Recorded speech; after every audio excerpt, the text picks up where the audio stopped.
Hello everyone, so in this video, we will be talking about this Radiomaster device. This is my favorite controller at the moment. This is the Radiomaster Boxer, and I'll tell you why this is my favorite controller. So in this video, we will talk about this. Okay, I'll try to open up this case, and this is actually one of the reasons why I like this controller, because Radiomaster already supplied with a case, and the case is not a cheap one. This is actually a good controller case, and I like the design. It's really compact as well. But of course,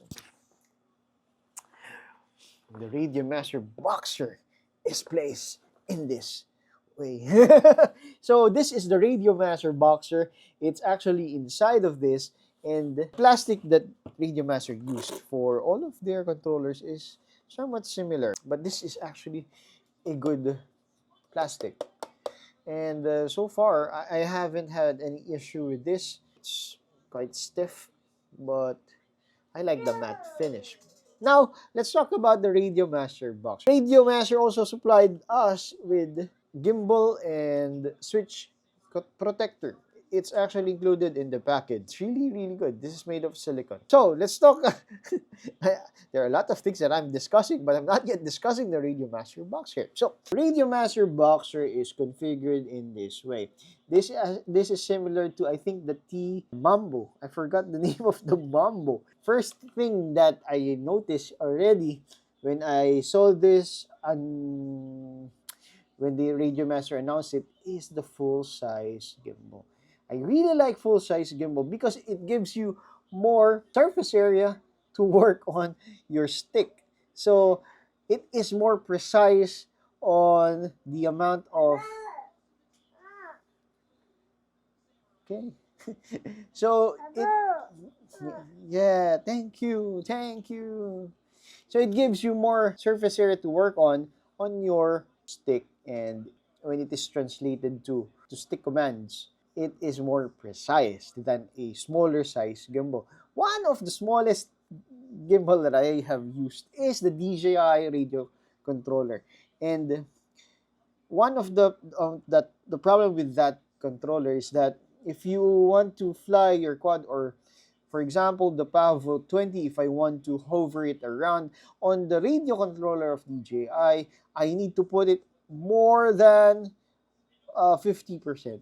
Sometimes it's around 50% of the stick just to hover. But on this Radiomaster, I only need, I think, around 40, sometimes 30% just to hover around. With similar battery and similar weight. I'm not sure why, but this has a more precise movement because of this full-size gimbal. I really like it, and this is compatible with AG01 CNC machined gimbal. So you could actually upgrade this if you really intend to. Okay, on the front, you have your similar buttons here: system, return, page up, page down, and telemetry. Okay, and of course the model button and a big rocker here. One thing that I noticed is that the screen is really small.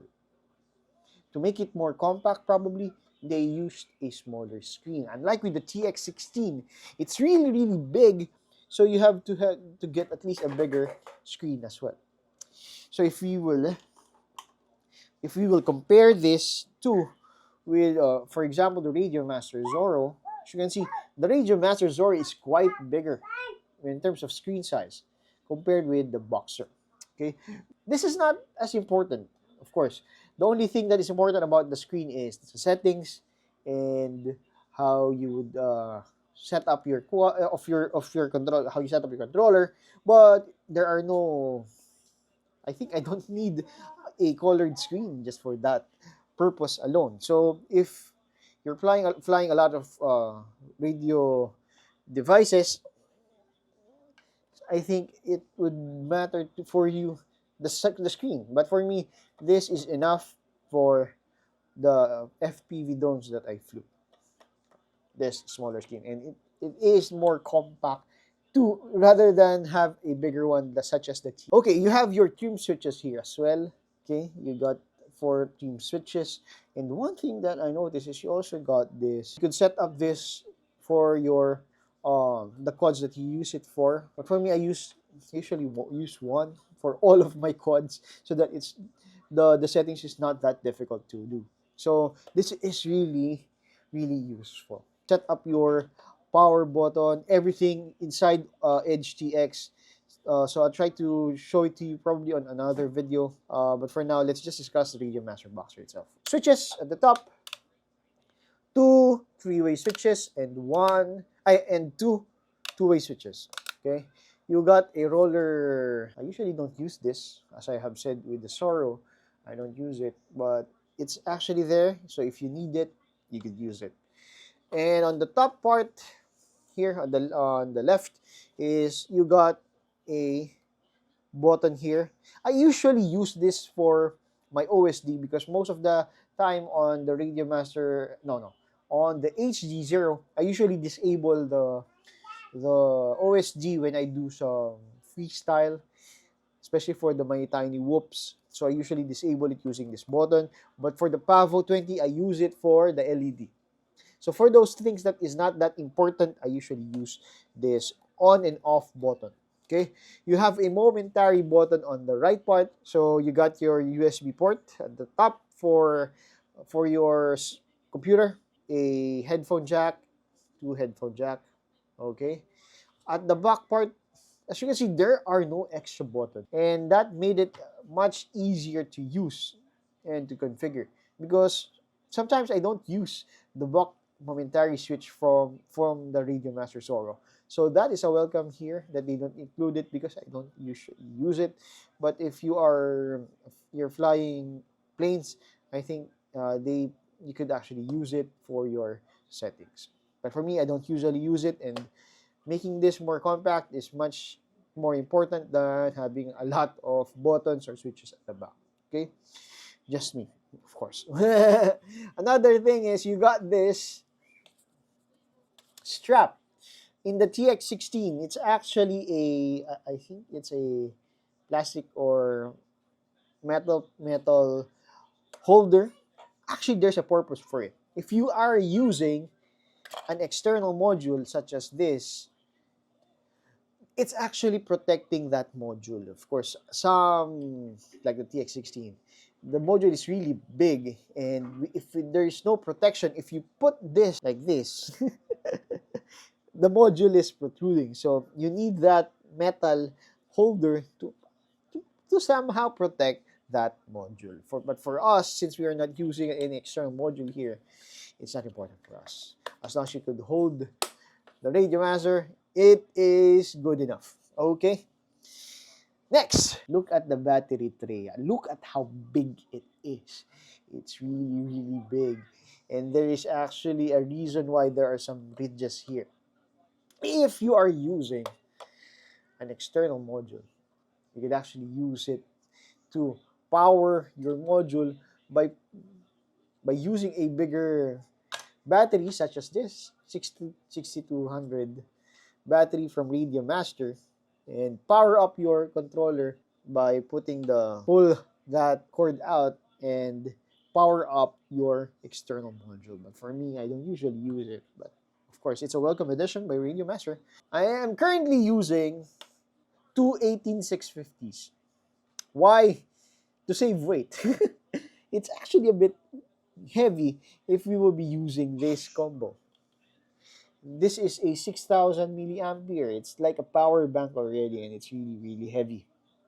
And sometimes when I do fly my quads and I strap the Radiomaster Boxer, it's quite painful for my neck when I'm flying the quad. And sometimes I do use the HD0 and walk snail combo. It's very heavy on my head. So having a very heavy controller is quite taxing on my neck. For now, I use the supplied battery holder, and I use it to power this Radiomaster Boxer. I think I have a good flight time when I'm using this. It's not as long as this 6,000 milliampere because this could last for days.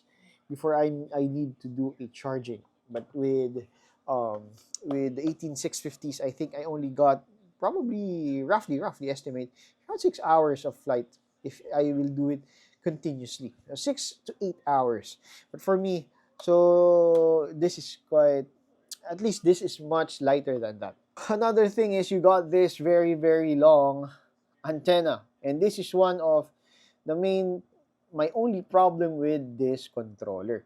If I'm using this and I need to use a smaller bag to lift all of my quads, it's a bit difficult for me to bring the Radiomaster Boxer just because of this antenna alone. Ever be using this, it will not fit on your bag, especially if you got a lot of gears, because it's really protruding. There's no way to bend it. You could actually bend it if you want to. As you can see, the case, it's actually long because of this ridge that you cannot put anything at all. You cannot put something around it. That is wasted space if you put it on your bag.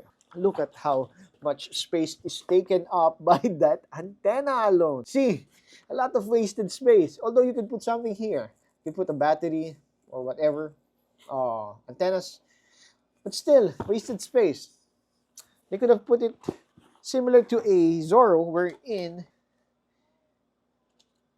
see, much easier, much compact. But there's actually a reason why Radiomaster opted for this antenna instead of going with a smaller one. Inside of this boxer is a 1-watt TLRS. That is quite powerful, and you really need to use a very powerful antenna as well. So that is one of the problem that I had to modify, probably on the next video. But for me, this is already a good device. This is my daily driver, except for the Avata. Of course, I cannot. If only DJI would allow us to use this, I would probably use this on the DJI Avata. But of course, it is not. On all my quads, this is the current controller that I use. Because of course, the main reason is this gimbals, the bigger battery. This switches. Okay. I forgot to tell about it on the Radiomaster Zorro, and I'll tell it and discuss it on this video instead. The Radiomaster Zorro has the switches. It's not reachable if I'm using a pincher type flight.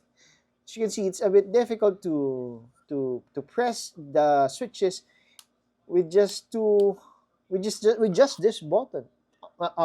I'm not doing a dirty finger at YouTube. If you're only using your middle finger, it's a bit difficult to click the switches while you are doing a pincher type. So that is one of my main problem on the Zorro. It's not Zorro's fault, okay?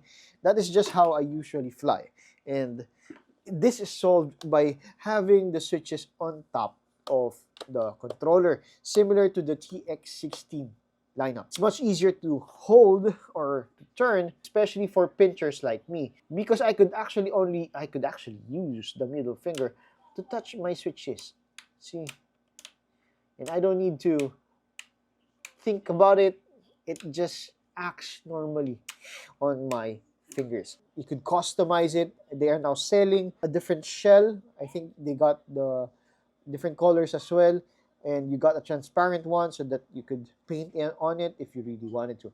And as I have said earlier, you got AG01 gimbals is compatible with this. So if you have it on your TX16, you could probably put it on this boxer and improve your gimbal stick. For me, since this is already a Hall sensor gimbal, I don't have much issue using this. That is the Radiomaster Boxer, and hopefully this discussion helped you to see, probably help you decide if this is the right controller for you. For me, I like it.